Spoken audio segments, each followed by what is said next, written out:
One of the things that draws you to MaineHealth, Maine Medical Center, I think, is that collaborative culture. It's the tertiary medical center for the state of Maine and northern New Hampshire. We do 3,000 to 4,000 neurosurgery cases a year. That's on par with complexity, really, with anywhere out there. We have a broad spectrum of neurosurgery patients, from pediatrics to elderly. There's just such breadth and depth of disease. You're in an environment that has a very healthy academic history and support system. In other words, they know how to do it. Having the opportunity to build a program from the ground up, we can bring a new perspective because we are not tied to how things have been done in the past. We, on any given day, are working with our neurology colleagues, working with our neurocritical care colleagues, and even the neurosurgeons operating. We often operate together, which is unusual for some groups. We have enormous relationships with Tufts or with Northeastern for them to get graduate degrees even when they're here. We have enormous clinical material for research. What I'm looking for personally within a resident is somebody that is intellectually curious. It does require a bit of an entrepreneurial spirit because it's not a traditional university-based program.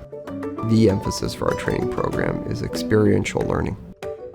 I would say some of my closest friends by default are my colleagues. Our team is very cohesive. We have been to our surgeons' houses. The PAs are an essential member of our team, both in the operating room and outside in the hospital.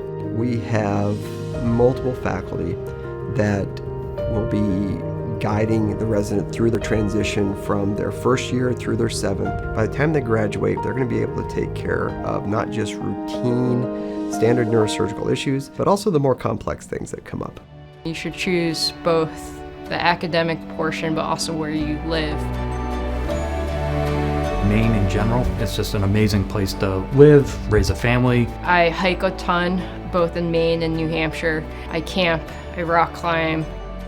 We've got ocean, mountain, countryside. I think it's a fabulous way to live. We want to be respectful of that time off. That really allows us to recharge and then come back to take care of patients the best that we can. There is a lot in Maine to like, and there's a lot at this program to like. I think it is a remarkable place to actually learn the craft of neurosurgery. This whole program, this practice, the institution, it's all an evolution. It's exciting. If you look at our team, there's people on the team for 20 plus years. Really, it's a genuine culture here. Your voice is going to be heard here. You're not buried in the background. There's a wealth of knowledge and experience that is here. It's a great hospital system. There's a lot of enthusiasm to help you succeed. That's real here.